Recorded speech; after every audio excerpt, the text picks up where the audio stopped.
Direct du Salon international de l'agriculture depuis le stand de la coopération agricole. 9h-10h, Sud Radio, la vérité en face, Patrick Roger. Moi je vous pose la question à 9h30 du matin, est-ce qu'il y aura encore demain sur nos tables de la charcuterie? De la charcuterie évidemment de nos territoires. Je reçois Christiane Lambert qui est présidente de la Fédération des entreprises de charcuterie traiteurs, ancienne patronne de la FNSEA qui est avec nous. Bonjour sur Sud Radio. Bonjour. En direct ici du stand de la coopération agricole. Il y a plusieurs questions. Déjà, Christiane Lambert, je voudrais avoir votre sentiment aussi sur... Parce que là, on est beaucoup dans une thématique aujourd'hui sur finalement opposition agriculture-environnement. Ce que vous avez connu déjà depuis des années. Puisqu'on parle de porc, là, il y a aussi 2 élevages, vous avez sans doute vu ça, ces dernières semaines qui ont été attaqués encore cette semaine en Bretagne par des collectifs. Comment vous sentez les choses, vous, sur le terrain ? C'est scandaleux et c'est complètement inacceptable que des violents, des groupuscules extrémistes s'en prennent à des outils. Ils se sont pris non seulement à des élevages, avant c'était des intrusions, là ce sont des bombes incendiaires dans des sièges sociaux de coopératives ou de groupements de producteurs, avec un risque pour les salariés aussi, pour l'entreprise elle-même. Qu'est-ce que c'est que cette violence? On n'est pas d'accord, on brûle. Et que fait l'État? Il faut que ces groupes-là soient arrêtés et qu'on puisse produire en France. Enfin, il y a aujourd'hui beaucoup de débats très sains sur ce salon pour dire tout le monde veut manger des produits français, mais personne veut les bâtiments d'élevage, personne veut les industries, etc. On se réjouit de rapatrier une entreprise de transformation de frites. Il faut se réjouir et il faut très vite rapatrier des usines de transformation de poulets, des poulaillers aussi. Alors, dès qu'on parle de poulailler, on dit poulailler industriel. Mais non, c'est des poulaillers. Comme les élevages, on dit ça y est, c'est la ferme des 1000 vaches, c'est 4000 vaches. D'abord, il n'y a jamais eu 1000 vaches, jamais 4000 non plus. Non. Et un grand bâtiment, c'est pas forcément dit industriel. Et industriel, c'est pas un gros mot. Le poulet, vous n'allez pas le manger comme ça, plumé, etc. Il faut quand même le transformer dans une entreprise qui s'appelle une industrie pour le mettre en barquette. Vous achetez pas toujours un poulet entier, vous achetez des filets, vous achetez des cuisses, vous achetez des gésiers. Il faut donc une usine pour le transformer. Et ça s'appelle une industrie. Donc il y a une espèce de bruit de fond malsain qui fait trop de caricatures. Oui, trop de caricatures avec des décisions. Je le disais, alors c'est pas tout à fait la même chose, mais la fameuse A69 qui est arrêtée pour des questions environnementales aussi. On n'est pas là pour juger en fait sur le fond, pour ou contre cette auto. Pour des si on peut sur le mais les grands peuvent aujourd'hui quoi. Ils contestent ces projets de désenclavement, ne connaissent pas toute la difficulté de se déplacer et d'aller travailler tous les matins, matin et soir déplacement. Il y a un vrai besoin de désenclavement à cet endroit. Mais plus globalement, tous ces groupuscules qui détruisent tout ce qui est outils de production ou de transformation ou d'aménagement, etc., nuisent à l'économie de notre pays. On va fabriquer un pays de chômeurs.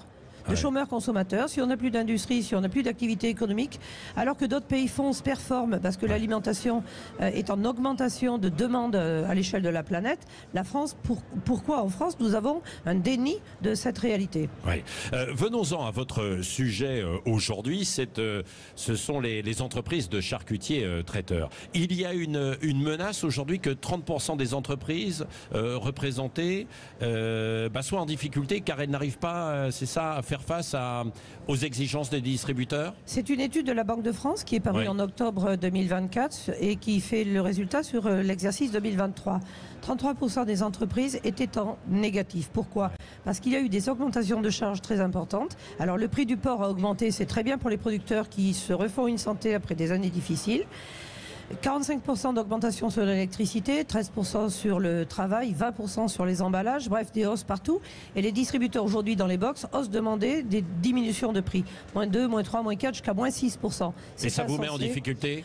Si les entreprises n'arrivent pas à passer des hausses sur leurs propres coûts, effectivement qu'elles continueront à être dans le rouge. Et Dominique Chargé tout à l'heure parlait de souveraineté alimentaire. Pour produire et transformer en France, il faut à la fois des producteurs, mais aussi des transformateurs. On a besoin d'une chaîne alimentaire où chacun gagne sa vie. Oui, et puis quand je regarde votre carte des principales spécialités charcutières sur toute la France, c'est partout. Le jambon de Bayonne, de Bigorre, le chorizo en fait en allant vers Perpignan, l'andouille de Guémené en Bretagne, Enfin, partout, il y a évidemment tous ces produits et des entreprises qui pourraient être en difficulté, quoi. Et qui structurent en même temps le pays. Bien sûr, c'est 400 entreprises en France, 32 000 emplois, 9 milliards d'euros de chiffre d'affaires et 1 milliard quasi d'exportation. Donc c'est une filière qui est nécessaire, indispensable. 75% des porcs que nous produisons vont vers la charcuterie. Les Français plébiscitent la charcuterie, les planches apéritives, les raclettes, etc.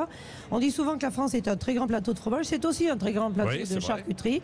Et c'est des traditions. Alors aujourd'hui, ce sont des industries qui le font à grande échelle pour la restauration hors domicile, pour la distribution.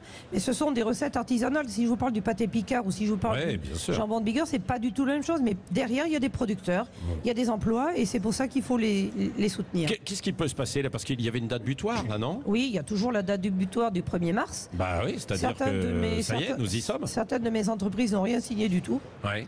Nous, dans notre fédération, nous avons 96% de TPE-PME, des très petites entreprises, le plus souvent familiales, reprises le plus souvent par des enfants, des chefs d'entreprise. Donc c'est quelque chose qu'il faut maintenir. Mais le fait de ne pas pouvoir passer les hausses dont nous avons besoin aujourd'hui, quand je vous parlais des hausses qu'est-ce qui peut se passer pour ces entreprises? Elles feront un deuxième exercice déficitaire. Et vous savez très bien qu'au bout deux exercices déficitaires... Mais qui fait pression sur les distributeurs? C'est les distributeurs eux-mêmes qui font pression sur les distributeurs. Mais l'État ne peut pas intervenir? L'État a donné, Madame Louvagie et Madame Genevard ont été très fermes lors du comité de suivi des relations commerciales. Mais les distributeurs, pour certains d'entre eux, n'en font qu'à leur tête. Beaucoup exercent encore des pressions, installent des plateformes de négociation à l'étranger pour contourner les lois françaises. C'est aussi pour ça qu'à Bruxelles, je me suis battue pour qu'il y ait des textes qui évoluent pour encadrer ces négociations transfrontalières qui sont un scandale total. On marche un peu sur la tête parce qu'il y a eu cette opération de communication des distributeurs cette semaine avec Karine Le Marchand pour aider. Et sur le papier, évidemment, c'est une bonne idée, les petits producteurs en difficulté. Mais d'un autre côté, les distributeurs, eux, n'aident pas toutes les filières, quoi. Du tout, alors. Peut-être l'amour est dans le pré, mais l'amour n'est pas dans les box, je peux vous le dire. Dans les box de négociation, c'est pas l'amour loin s'en faut, c'est une tension incroyable. Chaque année, il y a des moments de plus en plus difficiles et beaucoup d'industriels me disent ça n'a jamais été aussi difficile que cette année. Décidément, dans tous les secteurs, c'est un peu la même chose. Et j'ai demandé à Madame Louvagie de faire des contrôles dès dimanche matin pour vérifier effectivement que tout a été signé et pour aussi faire un état des lieux sur ce qui a été concédé. Un mot sur le Nutri-Score. Il a été retoqué par l'Europe, c'est ça? Oui, il était très contesté. Alors Nutri-Score, on voit, c'est les lettres A, B, C, D, en fait, sur les produits. On est un petit peu perdu, à vrai dire, quand on regarde. Oui, et d'ailleurs, tous les sondages montrent que les Français ne comprennent pas. Moi, je vais vous donner un exemple. La saucisse de Morteau, chère à Madame la Ministre, elle est classée E en Nutri-Score. Mais si vous mangez lentilles-saucisses, que vous mangez le plus souvent, c'est classé A. Donc nous avions préconisé un Nutri-Score recette, et non pas un Nutri-Score produit. Mais si Bruxelles le retoque, c'est quand même qu'ils ne veulent pas s'empêtrer dans un dispositif qui, en France, ne produit pas de résultats et que tous les autres pays contestaient. Oui, parce que c'est vrai que vous pouvez avoir des produits qui sont classés en D, en E, etc. Mais c'est la quantité que vous mangez, quoi, qui fait la différence. On mange jamais 100 grammes de beurre d'un coup. Non, enfin si, moi je suis breton, mais bon, voilà, ça c'est autre chose. Merci beaucoup en tout cas Christiane Lambert d'être passée ce matin au micro de Sud Radio, ici en direct du salon d'agriculture, du stand de la coopération agricole. Dans un instant, c'est le secrétaire général de la FNSEA sur toute la question des pesticides aussi qui sera avec nous, et puis tout à l'heure invité politique et pour parler des questions agricoles, mais pas que, Marion Maréchal dans un quart d'heure qui sera avec nous.